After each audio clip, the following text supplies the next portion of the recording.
company policies. Number one, ang pwede nyo pong rekrutin ay 18 years old and above.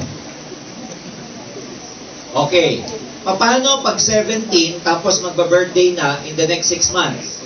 Pwede na pong rekrutin yon. Pero pag 17 at malayo pa ang birthday niya, hindi pwedeng rekrutin. Provided underage prospects or distributors can be sponsored provided meron silang parental consent. Maliwanag? Yes. Merong consent from the parents. Pag wala, hindi pwedeng mag-sign up. Maliwanag ba yun? Yes. Okay, kasi yun yung mga karaniwang tanong sa ating company policy. Pangalawa,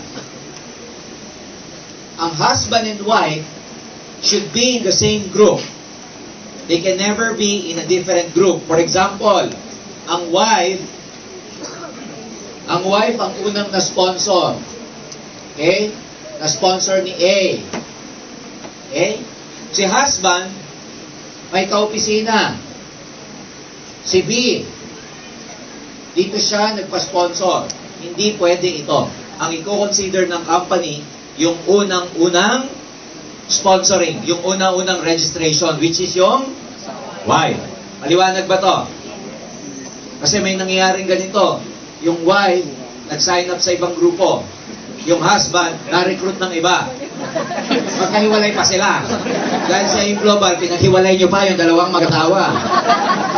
Maliwanag? Yes. So, ang una namin ko-consider dito, yung first valid registration. Are we clear? Yes. Number 2, it is against the company policy to use a fictitious name or dummy name. Kunwari, Juan de la Cruz. Okay? Nag-sign up na. Member na ng AIM Global. Nag-aaway sila nung upline niya.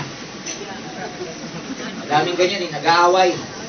Sabi nito, ayoko na sa upline ko. Walang iya yun eh. Okay? May isang distributor ng AIM Global, ipapasign up to under him or her using a different name. This is not allowed. Maliwanag? This is not allowed na gagamit ka ng ibang pangalan para lang ma-sponsor ka ng ibang tao. If that is proven, dalawa yan. Termination ito at saka ikaw, ibablock tong account mo dito sa bagong linya. Are we clear? Yes. Ibilisan ko lang kasi marami. Hindi ko na alam kung anong pangilan pa. Hindi ang allowed for responsoring a distributor who is inactive for 6 months. Pag sinabing inactive, dalawa po ang inactive. Number 1, inactive in terms of DTC. Inactive sa DTC. Pag sinabing inactive sa DTC, inactive sa Distributors Tracking Center, ibig sabihin, mako-consider na inactive pag walang transaction for 6 months. Walang encashment, walang withdrawal, walang encoding, walang GC claim, walang lahat kahit reorder. Kailangan 6 na buwan, walang ganon para masabing inactive siya. Are we clear? Yes. Pangalawa, masasabing inactive pag physically hindi nakikita dito sa office for the next 6 months. If ang case is this, wala nga siyang transaction sa DTC niya, pero nakikita naman siya dito sa opisina, hindi siya inactive. Therefore, pag hindi inactive, hindi pwedeng i-re-sponsor. Ang ibig sabihin ng re-sponsor, okay, pag sinabing re-sponsor, ang isang distributor na member na pero inactive ng 6 na buwan in terms of DTC and physical activity, pwede nang ma-recruit ng ibang tao. Basta 6 na buwan na sabihin nyo, inactive. Inactive. Ang isang distributor na inactive ng 6 na buwan, pwede na siyang ma-recruit ng iba niyang sponsor kung gusto niya. Ang provision, ito, dalawa dapat ang inactivity. Number 1, wala dapat transaction na DTC niya. Number 2, dapat hindi siya nakita dito sa loob ng 6 na buwan. Pag nakikita siya dito sa loob ng 6 na buwan, kahit inactive siya sa DTC niya, hindi siya pwedeng magpare-sponsor. Are we clear? Yes. Now, in case inactive sa DTC and physical activity, pwede na bang ma-responsor? Yes. Pwede na ba? Yes. Pwede na. Kaya lang, ang first step sa responsoring, susulat kayo sa opisina to get a clearance na yung taong i-responsor inactive talaga.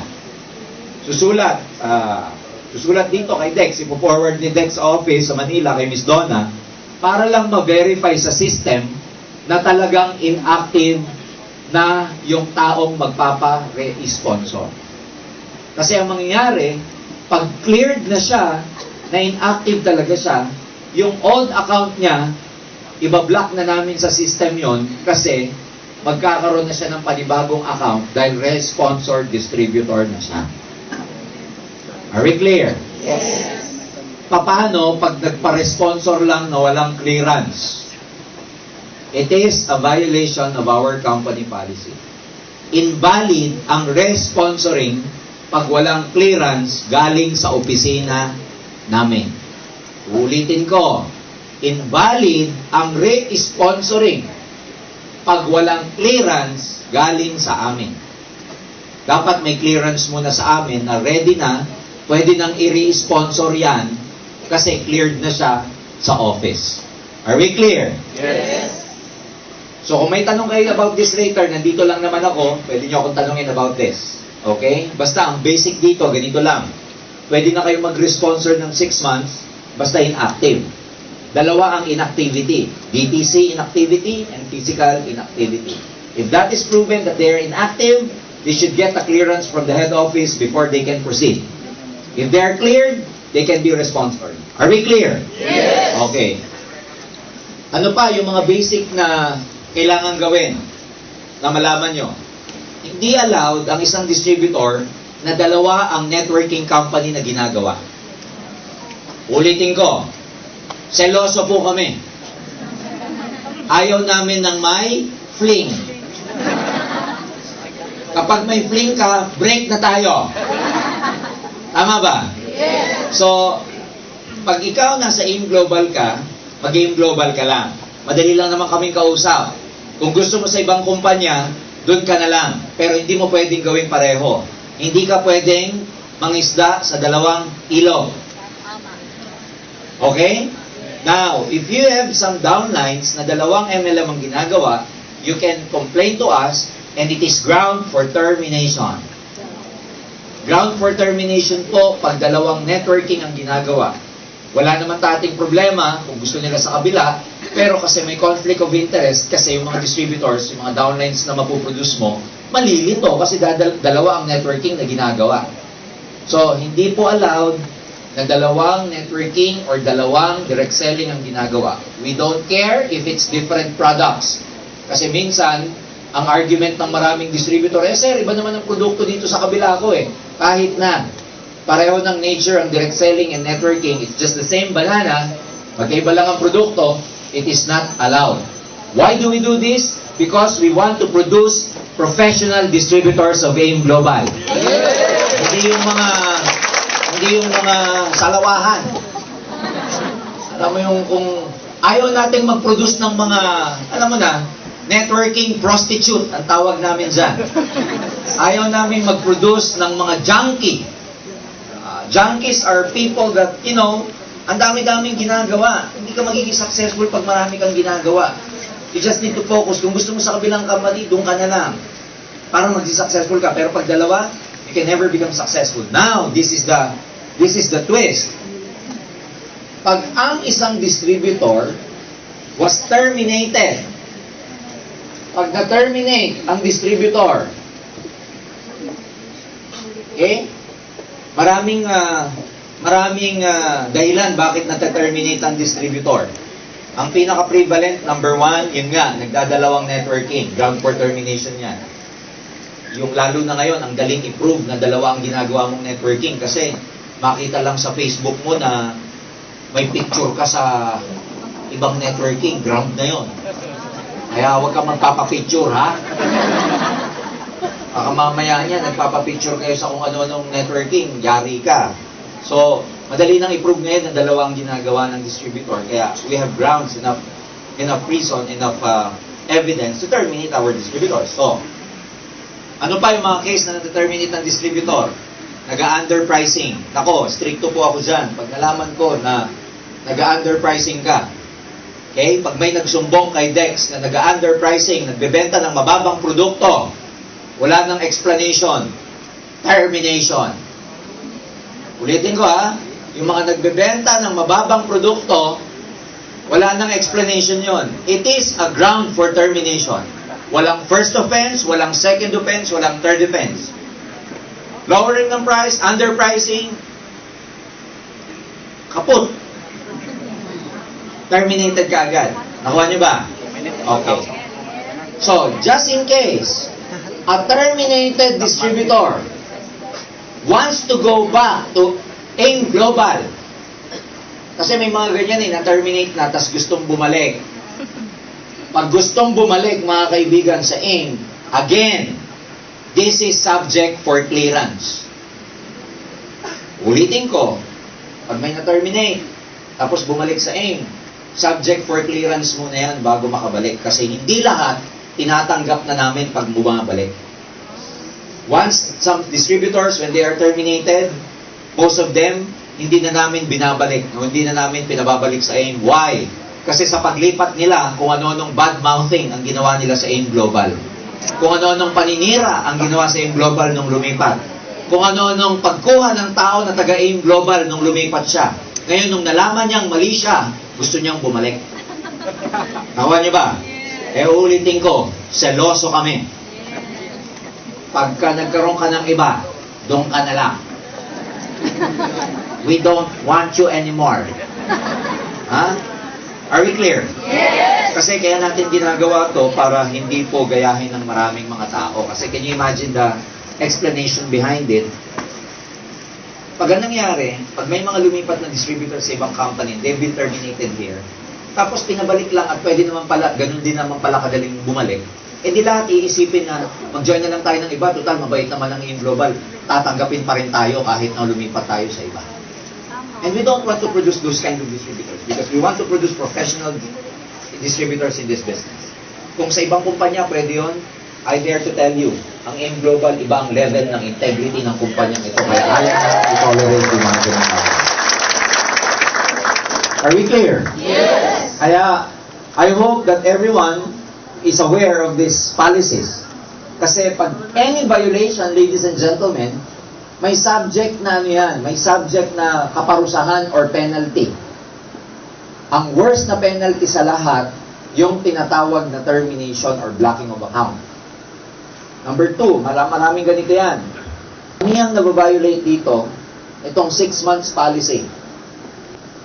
Pag alam yung member na, huwag nyo na pong recruitin. Ang sinasabi nating recruit, sa labas kayo mag-recruit, huwag kayo sa loob mag-recruit. Ha? Yung word na sulutan, ayan. We have to prevent that because we are one happy family. Number 2, dapat meron kang abundance mentality. Ang laki-laki ng market, bakit ka nanggagalaiti dun sa mga member na gusto mo pang recruitin? Napakakitig ng utak ng ganung members na, you know, the market is so big, the market is so huge, why do we have to recruit those people who are already members? So, hindi na kailangan mag-recruit sa loob. Kaya, yung mga distributors na gumagawa nito, tagaan nyo sa bato. Hindi lumalaki grupo ng mga yan at di umayaman sa yung global. Yes! Kaya, dito, hanapin yung mga recruit, yung mga hindi pa members, kasi yun ang gusto natin. Are we clear? Yes! Ayan. Ano pa yung mga madalas na nababiolate? Yung, baka may tanong dito, no? Na-explainan na ng business. Okay, halimbawa, si prospect, na-explainan na ng negosyo. Sinabi niya doon sa nag-explain sa kanya, nag-commit siya. Sige, mag-join na ako sa'yo. hintayin ko lang yung labas ng SSS loan ko. Ilan ba yung SSS? Ilan ang S? SSS. Gawin na natin 4 para sa sigurado. SSS. Yun lang. Pag na-explain na yung distributor at nag-commit na, may verbal commitment yung distributor na mag-join sa doon sa sinabihan niya. Tapos, kinuha pa to ng ibang distributor. Kasi sabi ng ibang distributor, hindi ka pa naman nag-member, pwede ka pa. Sabi niya, hindi, na-explainan na ako nun eh. Walang kwenta yung explanation niya. Wala yun. Mas magaling sa grupo namin, dito ka na lang mag-join. Walang kwenta yung grupong yun. Na brainwash. The following week, itong si prospect, imbis na mag-pay in dun sa nag-explain sa kanya, nag-pay in dito sa bago. Now, the argument is this. Sir, ba't ganon? Hindi pa naman ito nagpe-pay in, di pwede ko pang recruitin. Yun nga eh. Nagkaroon ng effort yung unang distributor para mag-explain, may verbal commitment, therefore, it is enough para masabi na itong taong to, ang dapat na legitimate sponsor niya, yung unang nag-explain sa kanya. Maliwanag ba? Yes! Much worse, pag itong taong to, nag-sign up ng application form, kahit hindi validated ng office yung application form, basta nag-sign up siya, after na ma-explain na ng marketing plan, we consider the application form a valid commitment by the prospect that he or she will sign up to the person who explained to him or her the marketing plan. Yes! Are we clear? Yes! So, pag nag-sign up ng application form yung prospect, after ma-explain ng AIM Global, valid application form po iyon. Now, baka ang gawin ng iba ganito. Ganun pala ha. Yung application form pala, commitment na ha.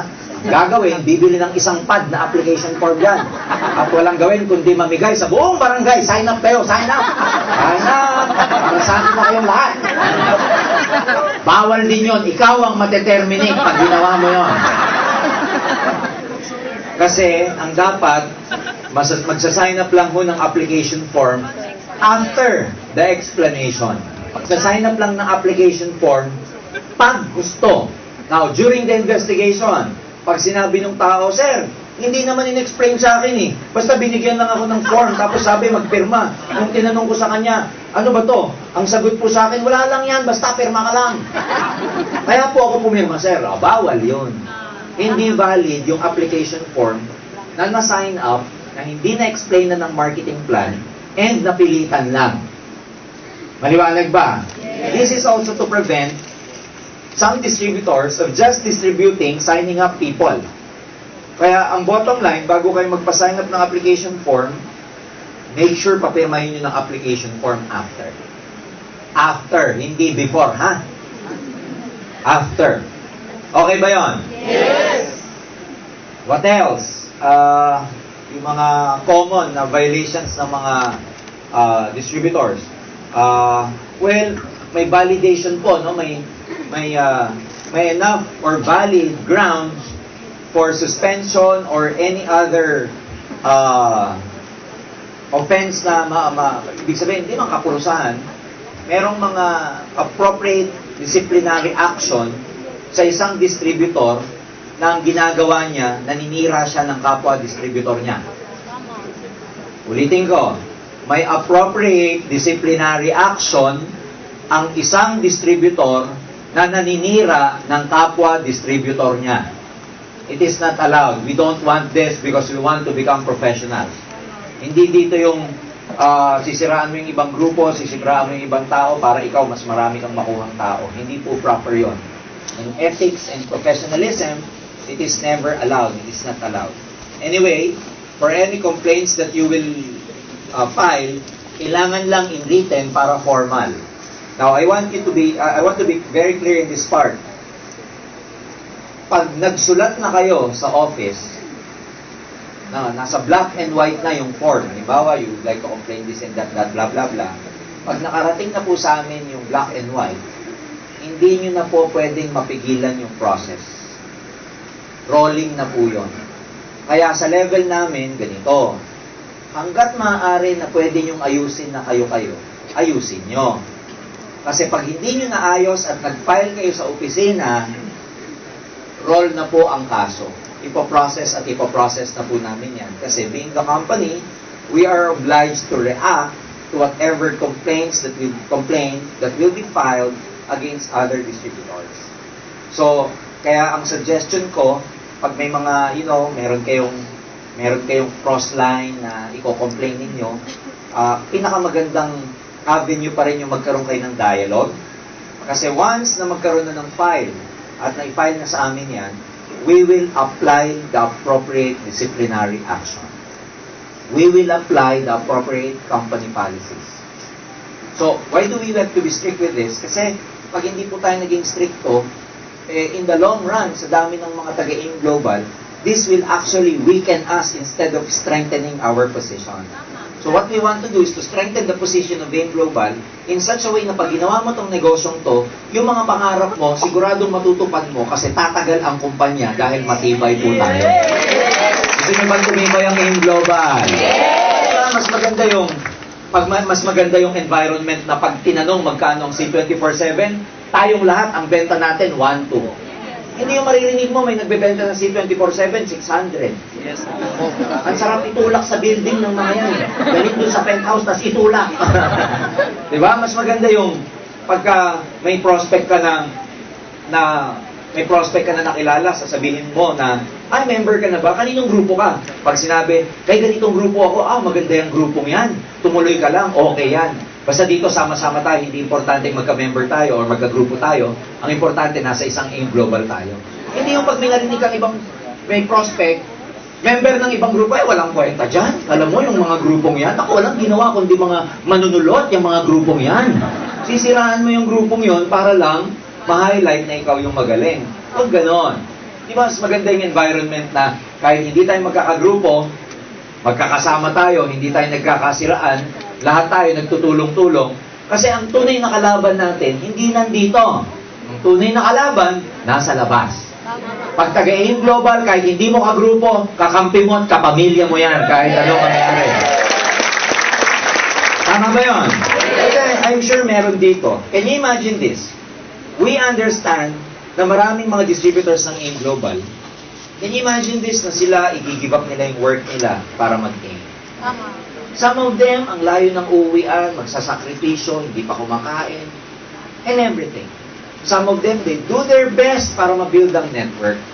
Tapos may mga mangilan-ngilan na nag-violate ng company policy natin, napaka-unfair dun sa mga taong tama ang kanilang ginagawa sa pag-build ng grupo nila. Sa position ng company, para sa amin, yung one bad apple, kaysa makontaminate yung buong basket ng apple, we get rid of the rotten apple. Nakuha nyo ba? Yes. Kasi pag ang bulok na isama sa magaganda, pati yung maganda, mabubulok na. So, itapon na lang yung nabubulok para maproteksyonan yung mga magaganda. That's why we hope, ladies and gentlemen, that you can police and, you can be vigilant among your groups. You can have this discipline in your group. Sabihin nyo sa kanila na kailangan matibay ang AIM Global para tumagal yung company. Kaya, ang gawin natin, magtulong-tulong tayo para pagsama-samahan nating i-implement at sundin kung ano yung nakalagay sa company policies. Kasi, mga kaibigan, ang magpapatibay, ang isa sa mga bagay na lalong nag-strengthen sa atin at hindi tayo nagagaya sa ibang kumpanya is the fact that we are very, very strict in our company policies. Another obvious violation of the company policy is this. Yung isang distributor, okay? Yung isang distributor, ang ginagawa niya, although yung iba hindi pa masyadong alam to, ang ginagawa niya, nagpipinance siya ng mga downlines. Nagpipinance in terms of siya yung naglalabas ng pera para sa distributors niya. Tapos kung ano ng pangalan ang ginagamit, ang tawag namin dyan, fictitious name or non-existing names para lang ma-perfect niya yung structure niya. Okay? Ang tawag dito, front-loading. Sa Tagalog, kamada. Hindi rin namin inaalaw ito. Okay? Ang gusto namin pagbibuild ng tao, yung nag-OPP ka, tapos pinapasign up mo. Hindi yung maglalabas ka ng pera para i-finance yung mga tao, tapos, kahit hindi sila mag-active, basta gagamitin lang yung pangalan para maisalpak sa grupo mo, hindi rin po allowed yun.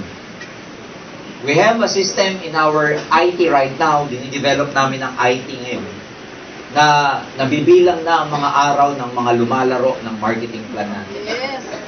Your days are numbered. Yes. I'm telling you, your days are numbered. Very good. Kasi, maraming mga gumagawa ganito. Dahil hindi sila satisfied sa 7 heads natin na maximum, gumagawa ng iba't ibang pangalan para ma-maximize nila yung marketing plan natin. I'm sorry to tell you, but this is not allowed. So, yan ang kaya mapapansin nyo, we are getting more strict in terms of processing your BDO, in terms of processing yung mga pertinent documents na kailangan yung ipasa sa amin. Kasi may mga distributors na pinipeke nila yung mga ID para lang maging member ng AIM Global. Mga sindikato. So, anyway, may mga leaders na naiintindihan itong sinasabi ko. So, they should stop and we will never tolerate this. Ngayon pa na magkakaroon ng sariling building ang AIM Global dito sa Cebu. Kaya, yung mga bago, gusto namin maintindihan ninyo na kami po dito sa AIM Global, hindi lang kami networkers, hindi lang kami recruit ng recruit, hindi kami katulad ng ibang mga kumpanya na, walang ginawa kundi ang iniisip kumita. In AIM Global, ang building process namin dito is that we educate our distributors, we educate our leaders on how to build the network properly, ethically, and professionally. Kaya ang AIM Global, professional po ang mga networkers dito. May mga mangilan-ngilan who violates, but they do not represent the totality or entirety of our company. Kaya mga kaibigan, I hope na kayong mga nakaten ngayon sa mabilis na briefing natin about this topic, is kayo mismo dapat ang maging number 1 na taga-sunod. Kasi nakaka-disappoint yung some of you na makakarating sa lamesa ko, ang complaint is against you, nakaka-disappoint. Ladies and gentlemen, as I always say in my training, sa buhay, hindi lahat pera.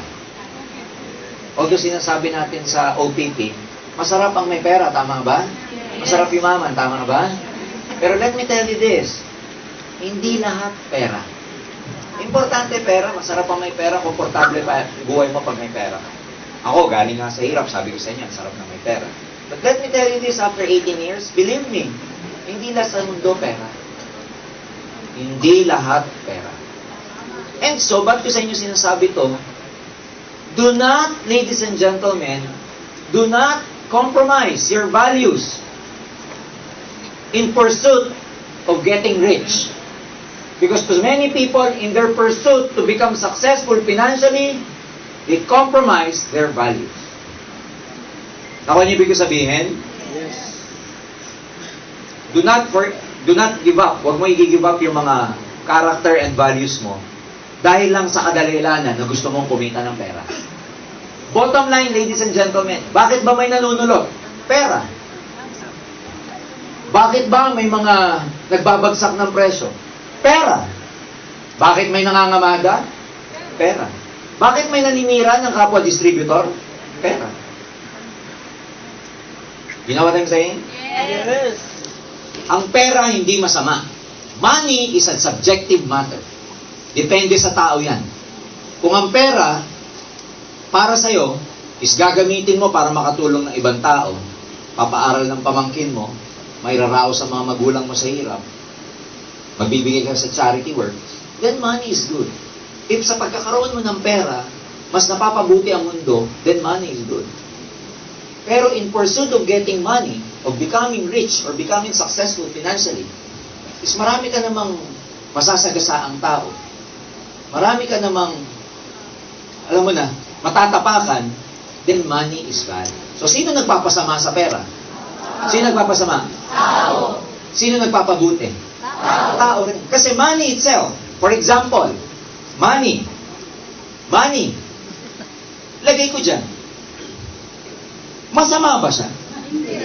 Ulitin ko, masama ba siya? Pag yan kinagat ako, masama yan. Masama siya, hindi? Mabuti siya, hindi? Hindi rin. Wala. It is a neutral thing. Ang magpapasama sa kanya, yung umahawa. Yung nagdadala. Kaya uulitin ko, hindi pera. Do not compromise your values in pursuit of your goals. Do not become so greedy in pursuit of your goals. Sundin nyo ng tama yung marketing plan, sundin nyo ng tama yung company policies, hindi nyo kailangan mag-violate. Basta tama at tuwid ang ginagawa mo, magbubunga ng tama at tuwid ang tinatrabaho mo. Ang dami ko sasabihin ko, leader. Isang beses ko lang sasabihin, walang mabuting bunga ang masamang gawain. Ulitin ko, walang mabuting bunga ang masamang gawain. In the same way, na walang masamang bunga ang mabuting gawain. Basta ang ginagawa mo maganda, mabuti. Ano tubo mo? Ano bunga mo? Hindi naman pwedeng tama ginagawa mo tapos pangit ang pipitasin mong butas. No? So do not become too greedy, ladies and gentlemen, dahil one day, hindi pera. Hindi you'll be amazed sa testimony ko, guys.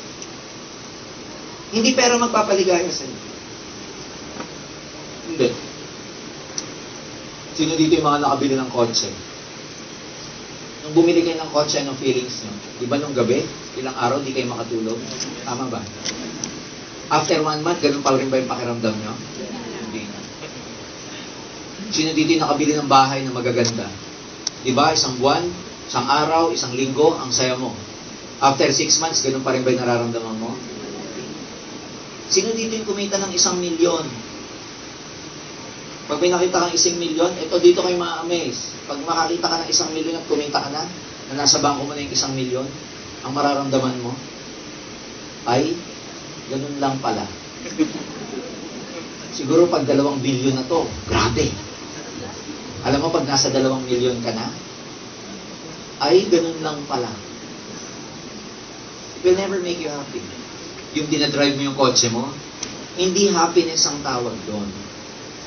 Ang tawag ko doon, flash of pleasure lang yon. Kasi nawawala. Yung magkaroon ka ng bahay, it's just a flash of pleasure. Yung magkaroon ka ng kung ano-anong material na bagay, flash of pleasure. Bumili ako ng iPhone 6 sa Dubai. Kalalabas lang. Nung nasa akin na, wala na. Flash of pleasure. Ang tunay na magpapaligaya sa'yo, alam mo kung ano? Ang tunay na ilang ba sa inyo dito, ilang tao dito, kailan kayo tumawa nung nagka-cramps na yung tiyan mo sa kakatawa? Kailan yung huling naramdaman yun? Sige nga. Sige nga, naalala nyo yun? Yung tawa ka ng tawa na sa sobrang tawa yung tiyan mo nagka-cramps na. Naalala nyo yung ganon? Yun ang mga tunay na kaligayahan. Nakita nyo ba? Yung makasama mo, yung downline mo, na nagpapasalamat sa'yo, niyayakap ka dahil sa'yo nagbago ang buhay niya, yun ang tunay na kaligayahan. Ang tunay na kaligayahan, alam mo, yung nakikita yung mga tao nagbago ang buhay. Ang tunay na kaligayahan, yung alam mo, naging instrument ka for good. In one way or the other. Ang tunay na kaligayahan, yung may na-impact ang buhay, kahit grupo mo o hindi, pero nagbago buhay dahil sa'yo. Yun ang tunay na kaligayahan. So you'll be amazed. Hindi lahat pera. There is a proper way of making money. I hope one day, when you build your network, you can proudly say na ginawa mo ng tama ang pagbibuild mo ng grupo mo. Kasi wala pong kwenta yung kumita ka ng malaki, pero hindi proper ang pagbibuild mo ng grupo mo. Kasi ang pera, kinikita. Ang personality, hindi kinikita. Ang pera, kinikita. Ang karakter, hindi. One day, you will, tignan nyo mabuti to. Ang respect hindi nalilevel sa dami ng pera. Ulitin ko ang respect hindi nalilevel sa dami ng pera yan. Halimbawa, sino mas re-respetuhin mo? Yung drug pusher na ang daming pera? O yung isang public school teacher na nagtuturo sa baryo? Na ang liit lang ng kinikita, pero nakako-contribute socially ng maayos. Sino mas irerespeto mo? Yung drug lord o yung public school teacher? Yung teacher. Because it's not money. Hindi pera. It is kung ano, yung gaano kalaki ang nako-contribute mo sa pangkalahatan. So, bakit i-relate ko sa AIM Global? Please, do this business properly because I'm telling you, one day you will be proud about yourself na lumaki ang grupo mo, kumita ka ng maganda, at proper ang values mo nung ginagawa mo yung grupo mo.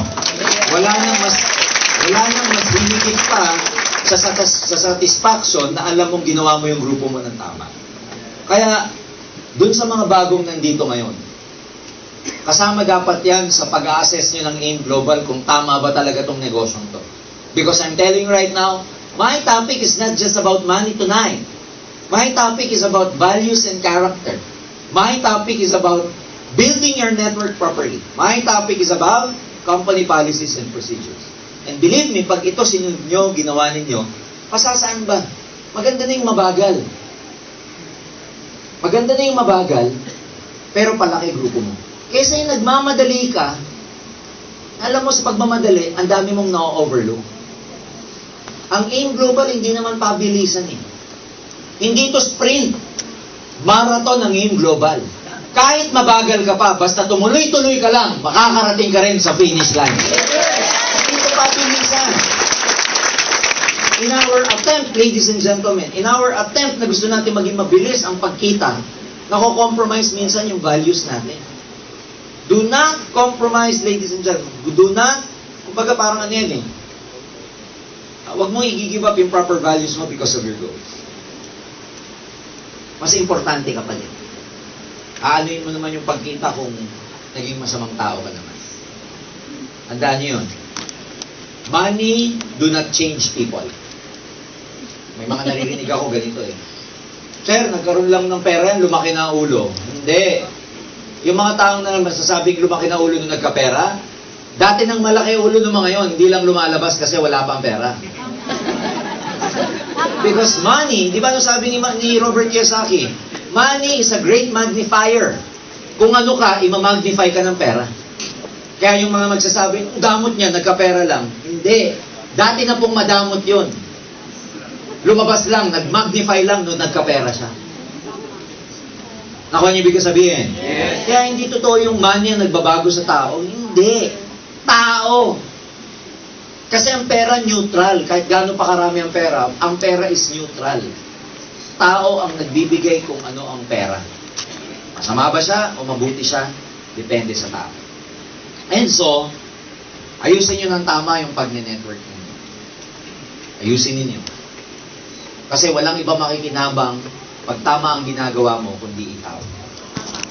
One day, you will be very proud about yourself. Believe me. Pasasaan ba? Di ba? Sarap tawagin one day na ikaw, professional networker ka. One day, masarap yung kumikita ka na alam mo yung kinikita mo sa tamang paraan ginamit. Ang hirap nung alam mo yung kinikita mo sa masamang paraan nanggaling. Tapos yun ang kakainin ng pamilya mo. Diba? Sana sumakit ang tiyan nila. Totoo yun. Sana sumakit ang tiyan. Paano mo ma-attempt na mapakain o kainin ang ang pinambili mo, alam mo meron kang sinulot, alam mo meron kang, alam mo siniraan, alam mo panunulit sa akin, pag nanakaw yan eh. Pag nanakaw yan.